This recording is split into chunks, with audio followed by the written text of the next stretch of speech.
오늘은 빌립보서 네 번째 시간이고요. 복음에 참여하는 삶, 이 제목으로 오늘 네 번째 말씀을 같이 나누도록 하겠습니다. 첫 번째는 감사와 기쁨입니다. 감사와 기쁨. 우리 신앙생활에서 가장 중요한 단어 몇 가지가 있는데 그중 하나가 감사가 아닐까, 그렇죠? 기쁨이 아닐까. 제가 지난 시간에 잠깐 말씀드렸습니다만 우리 뇌를 연구하는 그런 분들, 또 우리 사람의 심리를 연구하는 분들이 참 많습니다. 요즘에는 그런 분들의 강연이 참 많고 많은 연구가 쏟아져 나오는데, 여러분 교회를 다니는 분들은 물론이고 교회를 다니지 않는 사람들도요, 감사가 얼마나 중요한지 점점 알아가고 있습니다. 그리고 사람의 뇌를 연구할수록 사람들이 뭘 깨달아 가냐면 우리의 삶을 긍정적으로 바꾸고 우리가 치료되고 회복되는 그런 일에 가장 중요한 일 중에 하나가 감사라는 거예요. 그것을 우리가 입으로 표현하게 되면, 반복적으로 이야기하게 되면 우리 귀가 그것을 듣고요, 우리 뇌가 감사해야 되는구나 하는 것을 알게 되고 호르몬을 분비한다라고 하는 것까지 요즘에는 연구가 이루어졌다라고 하는 이야기를 들었습니다. 감사하게 되면 뭐가 따라올까요? 찬송이 따라오고 기쁨이 따라오게 되어 있습니다. 그래서 감사하는 사람은요, 그 삶이 더 기뻐지게 되어 있어요. 찬송하게 되어 있습니다. 여러분 수요일 저녁에 오셔서 찬양하니까 어떠세요? 참 좋죠. 수요일 저녁에 우리 배 집사님 또 찬양 인도해 주시고, 또 강 집사님, 우리 김혁 집사님 두 분은 또 대구에 사시지도 않잖아요. 멀리 계신데 기차도 타고 오시고 운전도 하고 오셔가지고 그래서 섬겨주시고, 우리 이경미 집사님 또 반주를 잘 해주셔가지고 참 마음 편하고요. 우리 김준영 집사님도 하루 종일 일하시고 끝마치자마자 또 오셔가지고, 또 준우 형제도 와서 또 음향을 잘 이렇게 해주니까 사실 우리 온라인 예배로 참여하시는 분들도 꽤 되시거든요. 여러분들이 편안하게 예배 드릴 수 있도록 이렇게 또 도와주셔서 얼마나 감사한지 모릅니다. 특별히 저는요, 주일날에도 참 좋고요, 우리 주일날에는 우리가 찬양해도 좋고, 우리 또 찬양대가 우리 숫자가 많지 않은데 얼마나 찬양을 참 잘하시는지 너무나 은혜가 되어 좋아요. 그렇잖아요 여러분? 그리고 또 수요일날에는 우리가 참 마음 편하게 찬송할 수 있으니까 제가 하나님께 가까이 가는 것 같고 하나님의 임재를 느끼는 것 같고, 그래서 참 좋습니다. 그것이 감사에서 찬양이 나오고 감사에서 기쁨이 나오게 되는 것입니다. 여러분의 삶에 감사가 충만하시기를 바랍니다. 그리고 제가 하나 배운 것은, 여러분 어린 아이들 길러보셨죠? 저도 우리 아이 둘을 길렀는데, 저희 아이들은 목사 집에 태어난 아들이기 때문에 2살, 3살 되니까 자동으로 감사했겠죠? 안 그랬을까요? 했을까요? 안 했을까요? 여러분 기대가 정확하게 맞았어요.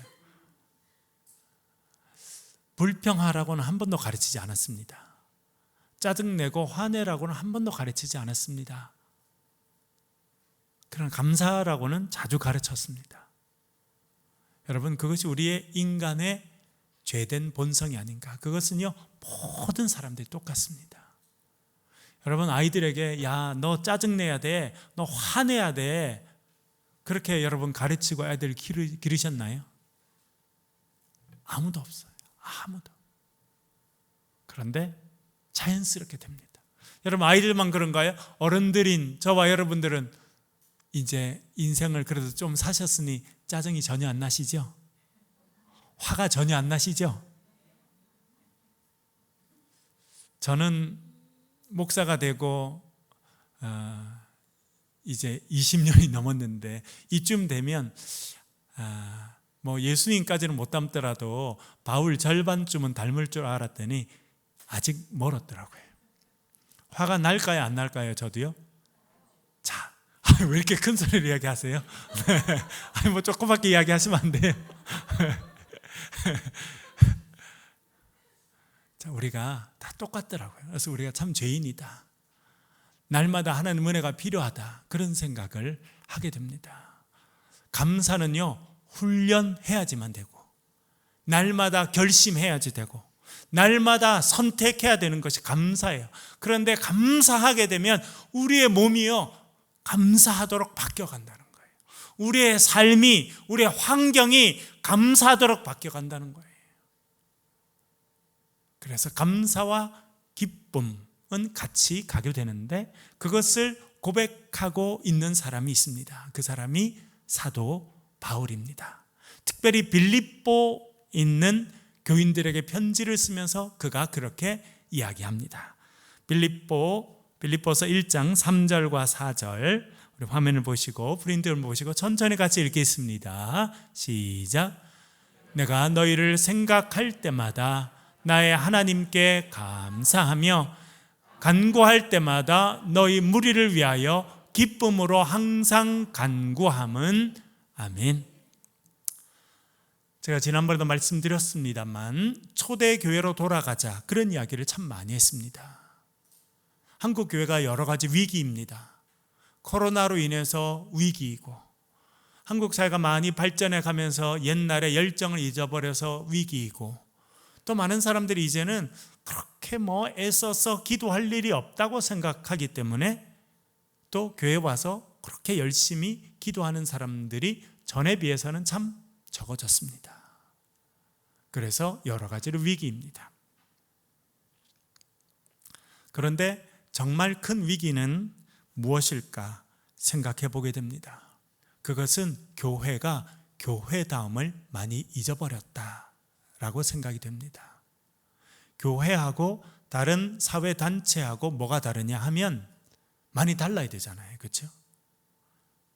우리 한국 교회가 처음 이 땅에 생겨났을 때 선교사님들이 와서 이 땅에 교회를, 복음을 전파하고 믿는 사람들을 불러서 교회를 세울 때는요, 교회와 밖의 세상이 아주 차이가 많이 났어요.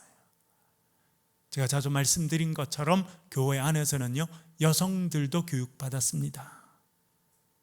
조선시대 후반, 일제시대 때 여성들 대부분은 교육 혜택을 받을 수가 없었습니다. 여성이라는 자체로. 그러나 여러분, 대구에도 보세요. 선교사님들 오셔서 개성학교를 세웠어요. 그리고 불과 몇 년 안 돼서 무슨 학교를 세웠습니까? 신명학교. 여학생들을 교육하는 학교를 세웠어요. 여자 선교사님들, 그리고 남편이 선교사라 이 땅에 들어오신 그 선교사님 아내분들, 그런 분들이요, 열성을 다해서 우리 여학생들, 여성들을 가르치고 교육했습니다. 엘리자베스 셰핑이라는 분은 호남 지방에서 여성들을 모아놓고 가르쳤어요. 그리고 백정들도 교회 안에서는 인간다운 대접을 받았습니다. 제가 여러 번 말씀드렸죠. 그게 교회였어요. 밖의 사회랑 너무나 달랐어요. 밖에서는 여성이라고 차별하고 여성이라고 교육시키지 않고 학교도 보내지 않고 글자도 가르치지 않았습니다. 백정은 속되게 말해서는 인간 취급하지 않을 만큼 그렇게 천하게 됐습니다. 그러나 교회 안에서는요, 다 그리스도 안에서 한 몸 된 사람으로 인정받았습니다. 그런 역사가 교회에서 있었어요. 그래서 교회가 희망이었고, 교회가 위로처가 됐고, 세상에서 상처받았던 사람들이 교회에 와서는요, 위로를 얻고 새로운 희망을 갖게 된 역사가 있었습니다. 그래서 우리가 교회의 모습을 회복하자, 그런 운동들이 최근에 우리 교회 안에 또 교회 지도자를 중심으로 많이 이루어졌습니다. 그것을 우리 조금 어려운 말로 아드폰테스라고 하는데, 아드는 아드폰테스, 근본으로 돌아가자, 그런 뜻입니다. 우리의 본질로 돌아가자. 그렇게 하면서 많은 분들이 우리가 초대교회를 본받자, 그렇게 이야기합니다. 근데 제가 지난주에 말씀드린 것처럼 초대교회를 본받자고 하는데 저는 한 번 더 질문해야 된다, 그렇게 생각합니다. 어느 초대교회냐는 겁니다. 초대교회의 어떤 모습이냐라고 하는 것입니다. 여러분, 초대교회도 분당 짓고 다툼하고 갈등하는 데가 있었습니까? 없었습니까? 있었죠. 초대교회라고 해서 다 완벽한 모습을 갖고 있었던 것은 아닙니다. 결국 인간들이 모여 있었기 때문에 인간의 연약함과 부족함들이 초대교회도 있었어요. 그래서 우리가 한 번 더 질문해야 될 것은 어떤 초대교회를 닮을 것이냐, 그리고 초대교회의 어떤 모습을 우리가 본받을 것이냐라고 하는 것이 중요하다는 것입니다. 사도 바울이 개척해서 세운 교회 가운데 빌립보 교회는 참 모범된 교회였다고 하는 것을 우리는 알게 됩니다. 그리고 사도 바울은 그 교회를 무척 사랑했습니다. 오늘 본문에 그게 나오죠. 내가 너희를 생각할 때마다 나의 하나님께 뭐 한다고요? 감사한다. 얼마나 위대한 고백입니까?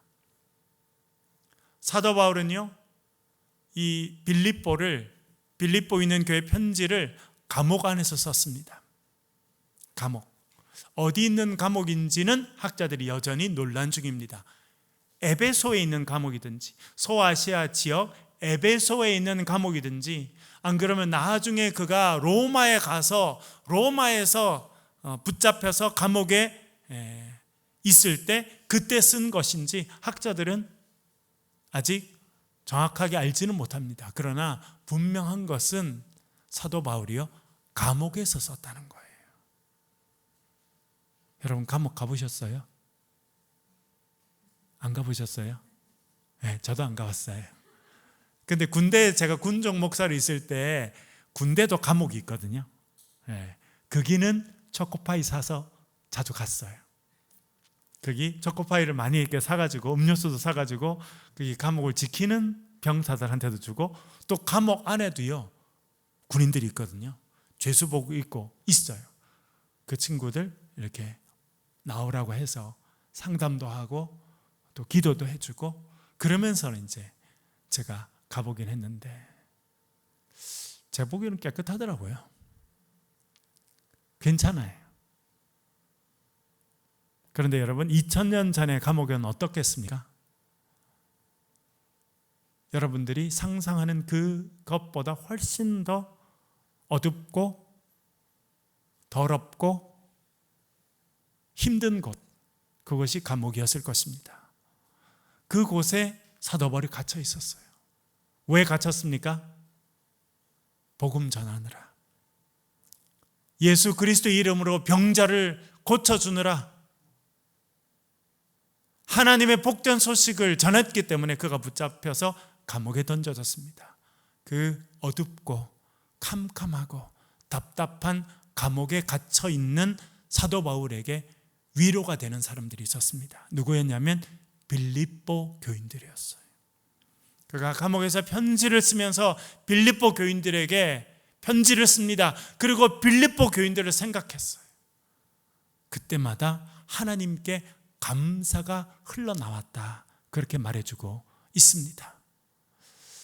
여러분들은 생각할 때마다 감사가 흘러나오는 그런 사람이 있습니까? 안 그러면 여러분 생각할 때마다 화가 나는 그런 사람이 있습니까? 여러분 한번 생각해 보면 여러분 마음에, 여러분 머리에 어떤 분들이 기억이 많이 있어요? 나를 기쁘게 하고 나를 참 잘해줘서 내가 고맙고 기쁘고 생각할 때마다 감사한 사람의 기억이 많습니까? 안 그러면 화나고 짜증나고 나를 힘들게 해서 지금이라도 만나면 꿀밤이라도 한번 이렇게 주고 싶은 그런 사람이 많은가요? 여러분, 어떤 사람이 많습니까? 대부분의 사람들은요, 사랑하고 감사하고 좋았던 사람보다 밉고 나를 힘들게 해서 잊어버리고 싶은, 내 기억에서 지워버리고 싶은 사람들을 더 많이 기억하고 살아간다는 거예요. 사도 바울에게 있어서 생각할 때마다 감사한 사람들이 있었습니다. 그 사람들이 빌립보 교인들이었다, 그렇게 말해주고 있습니다.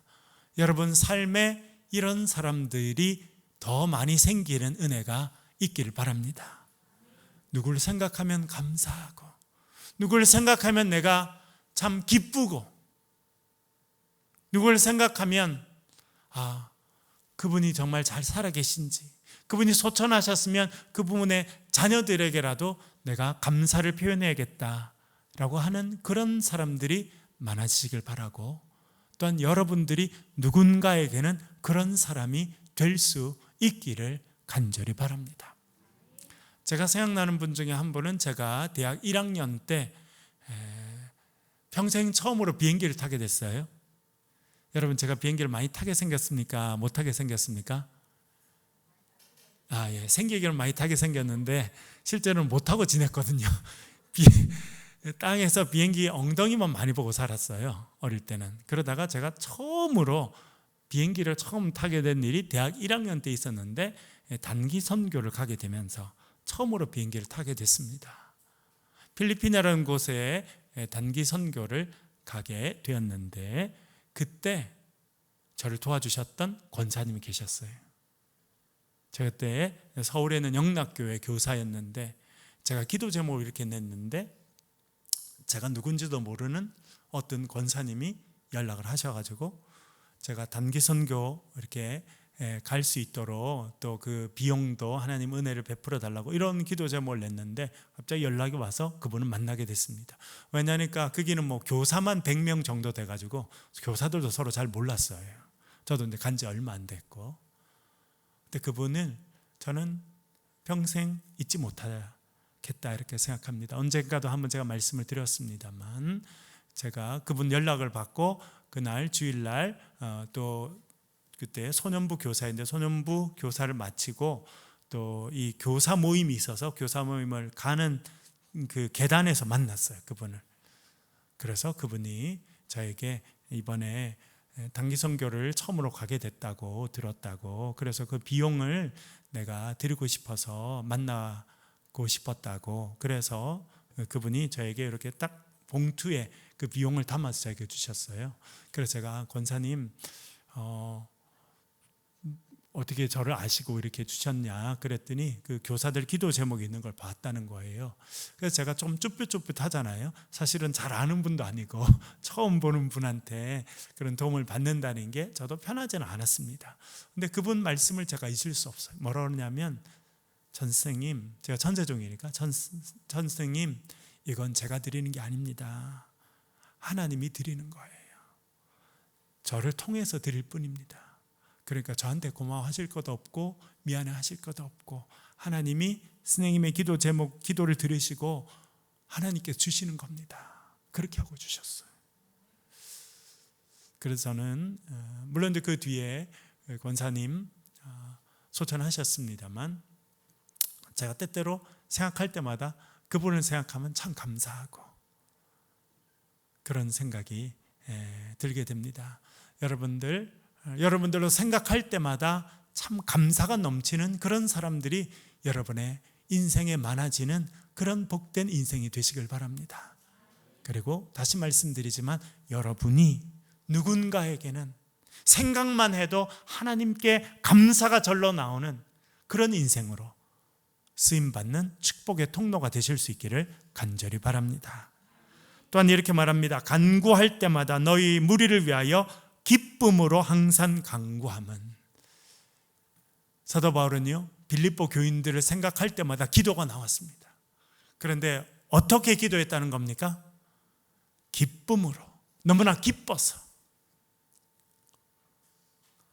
가슴이 답답하고 눈물이 나고 한탄스럽고 원망이 되고 그렇게 기도가 나온 것이 아니고요, 빌립보 교인들을 생각할 때마다 감사가 넘치고 하나님께 기도하는 자체로 내 삶의 기쁨이 된다, 그렇게 말해주고 있습니다.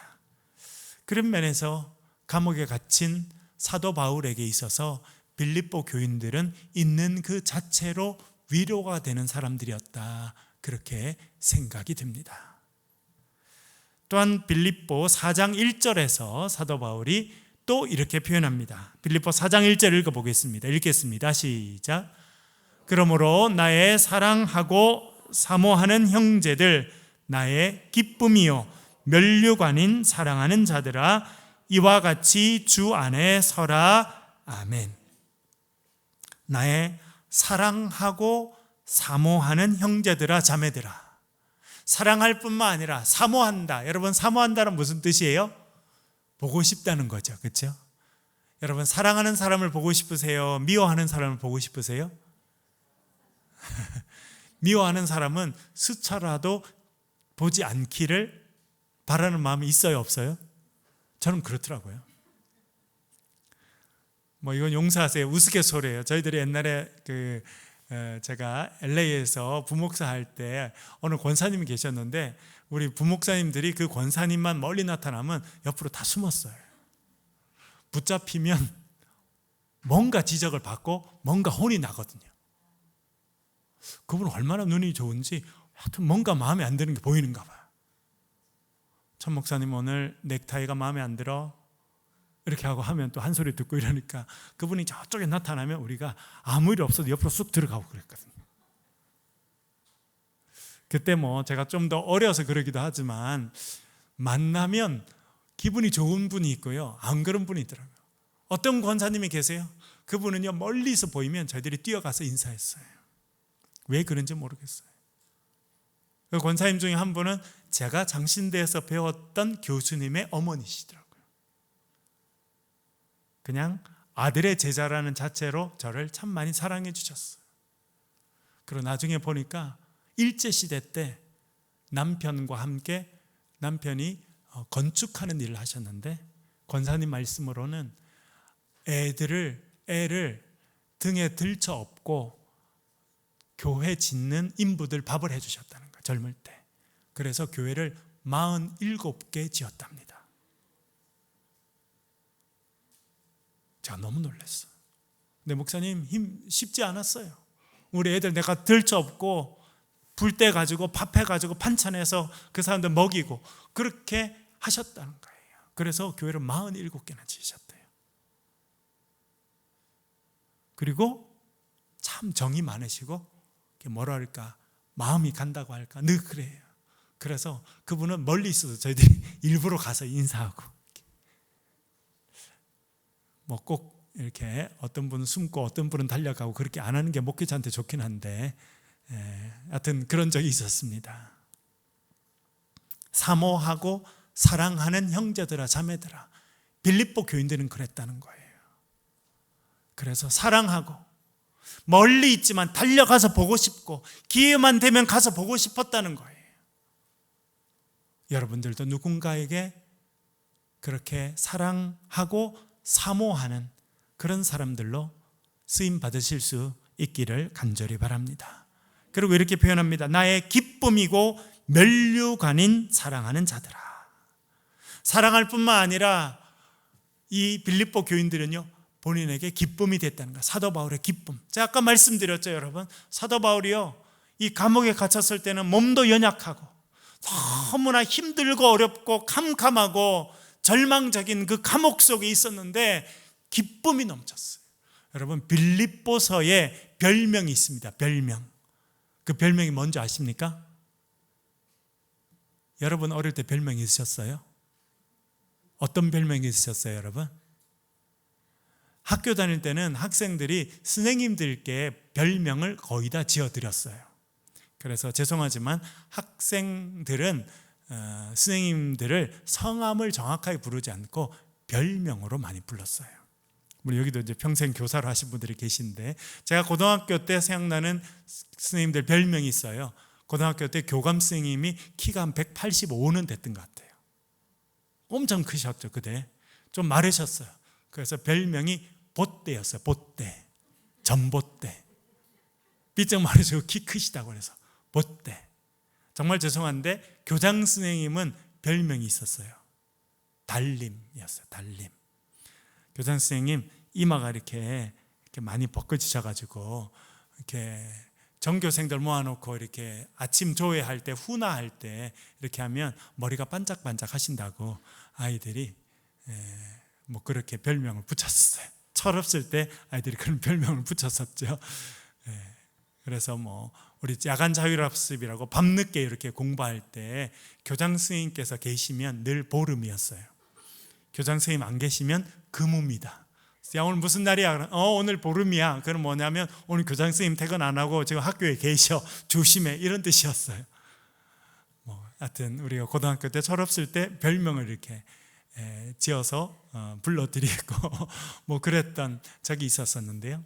여러분, 빌립보서의 별명이 무엇일까요? 기쁨의 서신입니다. 기쁨의 서신. 여러분, 그리고 특별히 사도 바울이요, 이 빌립보서를 감옥에서 썼다고 생각하면 이 4장밖에 안 되는 빌립보서에 기쁨이라는 단어가 최소 16번 나옵니다. 16번. 4장밖에 안 되잖아요, 여러분. 그러면 적어도 한 장에 4번 이상은 기쁨이라는 단어를 쓰고 있다는 거예요. 왜요? 빌립보 교인들만 생각하면 기뻤어요. 위로가 됐어요. 희망이 넘쳤어요. 내가 달려가서 보고 싶은 사람들이다, 그렇게 생각이 됐다는 거예요. 그래서 이렇게 말합니다. 나의 기쁨이다. 빌립보 교인들아, 너희들은 나의 기쁨이다, 그렇게 말합니다. 그게 끝이 아니에요, 여러분. 그 뒤에 한 단어가 더 나오죠. 무슨 단어가 나옵니까? 나의 면류관이다. 이건 엄청난 칭찬입니다. 면류관은 어디 쓰는 거예요, 여러분? 면류관 안 써보셨어요? 저는 시골에서 우리가 지내면서 그때는 뭐 놀이터도 없고 뭐 아무것도 없고 어른들도 아무도 신경 안 쓰니까 동네 애들이 학교 갔다 오면 책가방 던져놓고 무조건 동네 공터에 모였거든요. 그럼 애들이 뭐 했을까요? 여자애들은 뭐 했을까요? 여자애들은 공기놀이, 또 고무줄 뛰기 뭐 이런 거. 남자애들은 뭐 했을까요? 우리들은 전쟁놀이 많이 했어요. 전쟁놀이. 그래가지고 뭐 이렇게 게임을 하다가 좀 잘하는 애가 있으면 좀 작은 나뭇잎이나 이런 풀 줄기 같은 걸 이렇게 묶어가지고 모자처럼 만들어서 머리에 이렇게 씌워줬거든요. 따라한 거죠. 따라한 거. 월계관 씌워주는 걸 우리가 따라한 거예요. TV 보니까 그런 게 나온 거예요. 여기 면류관이라고 하는 말은 사실은 월계관이라고 하는 의미이기도 합니다. 월계관은 언제 씌워졌냐면 로마 시대 때 올림픽을 했죠, 여러분. 올림픽 하면 우승하는 사람이 있습니다. 지금은 금메달을 걸어주지만 그때는 뭘 씌워줬을까요? 월계수 나무로 된 관을 씌워줬습니다. 재료는 2가지였어요. 월계수 나무 가지로 이렇게 만들든지 혹은 올리브 나무 가지로 만든 그 관을 머리에 씌워줬는데 그것을 월계관이라고 이야기했고 그것이 면류관이라고 하는 그런 이미지가 되었습니다. 그래서 지금도요, 운동 경기에서 1등한 사람들, 특별히 올림픽 같은 데서 마라톤에서 우승한 사람들에게는 월계관 같은 걸 만들어서 씌워줄 때가 있습니다. 그리고 또 이거는 언제 썼느냐면 개선 장군이 돌아올 때 개선 장군 머리에 월계관을 씌워줬어요. 그러니까 이 월계관은 어떤 의미냐면 자랑스럽다는 거예요. 명예롭다는 겁니다. 그리고 승리했다는 표현입니다. 축하한다는 의미, 여러 가지 의미가 이제 월계관에 있게 되고, 처음에는요 로마의 황제들도 월계관을 쓰고 다녔습니다. 나중에 그것이 금관으로 바뀌게 됩니다. 거기서 나온 것이 면류관이라는 것입니다. 그러니까 빌립보 교인들은 사도 바울에게서 무슨 역할을 했다는 겁니까? 면류관 역할을 했다는 거예요. 본인이 내어놓을 수 있는 자랑거리 중에 하나였다는 겁니다. 많은 사람들이 월계관을 쓴 사람을 보고, 야, 저 사람 월계관을 쓴 거 보니까 훌륭한 일을 했나 보다, 저 사람 참 멋있어 보인다, 이렇게 말하는 것이 월계관인데, 사도 바울 생각에 하나님께서 자신에게 주신 면류관이 있다는 거예요. 자랑스러운 면류관, 자기가 수고하고 애썼다고 하나님께서 자기에게 칭찬으로 주시고 격려의 의미로 주신 면류관이 있었다는 겁니다. 그 면류관이 누구라는 겁니까? 빌립보 교인들이었다라고 하는 것입니다. 그런데 여러분, 이 면류관이라는 말이 또 한 번 더 나오는 데가 있습니다. 데살로니가 전서 2장 19절 20절 읽어보겠습니다. 데살로니가 전서 2장 19절 20절 같이 읽겠습니다. 시작. 우리의 소망이나 기쁨이나 자랑의 면류관이 무엇이냐? 그가 강림하실 때 우리 주 예수 앞에 너희가 아니냐. 너희는 우리의 영광이요 기쁨이니라. 아멘. 빌립보 교회뿐만 아니라 그 옆에 있었던 데살로니가 교회, 여러분 최근에 우리가 복음노트 하면서는 데살로니가 전서, 후서, 오늘 후서까지 다 보았죠. 이 데살로니가 교회도요 사도 바울의 기쁨이었고 자랑의 면류관이었다, 그렇게 말합니다. 사실은 이웃 교회거든요. 큰 지역으로 따지면 마케도니아라고 하는 큰 지역, 지금 말하면 예를 들어 경상북도 여기에 있는 구미, 김천 이 정도 거리에 있는 교회인데 그 두 교회는요 사도 바울에게 있어서 기쁨이 되고 자랑의 면류관이 되었습니다. 이렇게 말하죠. 그가 강림하실 때, 예수님께서 이 땅 가운데 다시 오실 때 심판의 주님으로 오실 것입니다. 오늘 아침에 제가 복음 노트에서도 이 말씀을 좀 드렸었는데요. 헬라어로 강림이라고 하는 단어는 파루시아라고 하는 단어입니다. 파루시아, 재림이라고 하는 뜻이기도 하고 강림이라고 하는 뜻이기도 한데 헬라어로는 다 똑같습니다. 파루시아라고 하는 말입니다. 근데 사실은 이 파루시아라는 단어는 언제 쓰느냐 하면 로마의 황제가 지방을 방문했을 때 쓰는 단어였어요. 로마의 황제, 여러분 로마는 지금의 그 이탈리아 로마 있었지만 지중해 연안 전체, 그리고 지중해 아래에 있는 이집트를 비롯해서 지중해 연안 전체를 다 석권하고 있었거든요. 그리고 멀리 북쪽으로는 지금의 영국 땅까지, 그리고 프랑스, 지금의 프랑스, 스페인 그 모든 땅들을 다 차지하고 있었던 나라가 로마였습니다. 이 로마의 황제는요 그 당시 정말 제가 말씀드린 것처럼 걸어다니는 신이라고 추앙받을 만큼의 위치에 있었던 사람이 로마의 황제였습니다. 그런데 이 로마의 황제가 아주 가끔 몇 년에 한 번 혹은 10년, 20년에 한 번 한 지역을 방문하게 됩니다. 예를 들어 이 로마에 있던 황제가 빌립보를 방문하게 됩니다. 지금 그 전체를 다스리고 있는 로마 황제가 오니까 누가 맞이하러 나왔겠습니까? 누가 맞이하러 나와요?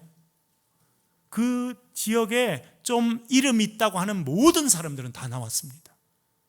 그래서 화려하게 장식을 하고 꽃장식을 하고 음식을 준비하고 사람들이 화려한 옷을 입고 꽃을 들고 나와서 그 황제가, 로마의 황제가 도착하면 그 길에 서서 황제를 맞이하고, 그 시에서 가장 높은 사람들은 사절단이 나와서 성 밖에까지 나와서 로마 황제를 맞아들여야 했습니다.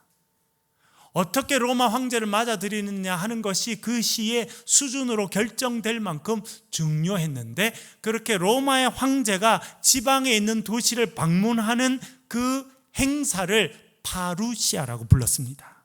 사도 바울이 이 단어를 그대로 쓰고 있어요.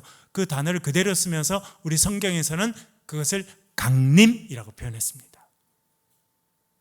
그런데 여러분, 예수님께서 다시 이 땅에 오실, 재림하시는 그 일이 강림입니다. 그때는 예수님께서 오시는 것이 로마 황제 같을까요? 그것보다 더하죠, 여러분. 그렇죠? 이제 예수님께서는 이 세상 전체를 심판하러 오시는 심판자로 오시니까 우리가 상상할 수 없을 정도의 놀라운 일들이 일어날 것이 예수님께서 강림하실 때 일어나는 일입니다. 그때 신실하게 믿음으로 살았던 사람들은 칭찬을 받을 것이고 격려를 받을 것이고, 잘못한 사람들은 심판을 받게 될 것입니다. 그럴 때 사도 바울이요 생각해 봅니다. 언젠가 예수님께서 이 땅에 재림주로 강림하실 때 내가 그분 앞에 선다면 나는 도대체 뭘 내놓을 수 있을까 생각해 보았습니다. 그가 예수님 앞에서 내어놓을 수 있는, 자랑할 수 있는 면류관, 월계관, 자기의 머리에 써서 야 바울아 네 머리에 쓰고 있는 것이 무엇이냐 예수님 물어보시면 제 머리에 쓰고 있는 월계관은 이것입니다 라고 말할 수 있는 그 제목이 뭘까 생각해 봤어요. 그랬더니 오늘 본문에 보면 데살로니가 교회였고 빌립보 교회였다는 거예요. 여러분, 이건 참 많이 생각하게 하는 거예요. 여러분들도 인생을 마무리하실 때쯤 여러분의 삶에 뭐가 남길 바라십니까? 여러분들이 정말 사랑하고 믿음으로 격려하고 세워졌던 하나님의 사람들이 남을 것입니다. 제가 그걸 언제 배웠냐면, 제가 미국에 잠깐 교환학생으로 가 있을 때 만났던 분이 계셨는데, 이승만 박사님이라는 분이 계셨어요. 그분은 우리나라 이민 역사 100주년, 우리가 1903년 우리나라 분들이 인천 제물포항에서 배를 타고 하와이 호놀룰루에 도착하게 되거든요. 그것이 1903년 1월 14일 경이었는데, 그때쯤 해서 그게 100년이 됐을 때 2003년에 딱 2명에게 100주년, 미국 이민 100주년을 기념하면서 2명에게 가장 자랑스러운 상을 주게 됩니다. 그 중에 한 분이 바로 그분이셨고, 그분은 미국에서 대학 교수로 평생 사셨고, 또 클린턴 대통령의 인권 자문위원을 하시고, 또 미국 장로교회 역사상 딱 한 명만 아시아 사람으로서 총회장을 했는데 그분이 하셨어요. 참 훌륭한 그런 분이셨습니다. 나중에 그분을 제가 만나게 되고, 그리고 제가 나중에 또 군목이 있을 때, 나중에 다시 또 유학을 갔을 때도 연락을 주고 받았는데, 한 번은 저에게 뭐라 그러시냐면, 그분이 80이 훨씬 넘으시고 정말 한인 사회에서 가장 존경받는 지도자 중에 한 분이신데, 그분이 그러시더라고요. 천 목사님, 내가 이제 하나님께 갈 때가 가까이 돼 갔는데 내 삶에 뭐가 남았나 생각해 보게 된다는 거예요. 그랬더니 누가 남느냐면, 내가 했던 대통령의 자문위원 했던 거, 총회장을 했던 거, 아주 그런 것들은 별로 많이 남지 않고 사랑하고 기도하고 가까이 교제하는 사람들만 남았다는 거예요. 그러니까 여러분, 우리가 추구하는 세상의 명예들, 또 여러분들이 그렇게 열심히 모으려고 하는 그런 큰 재산들, 그런 것들, 우리가 하나님께 가기 전에는요 그렇게 의미가 없다는 거예요. 누가 남아요? 예수 그리스도 안에서 서로 격려하고 서로 기도하고 사랑을 나누고 그리워하는 그 사람들이 남는다는 거예요.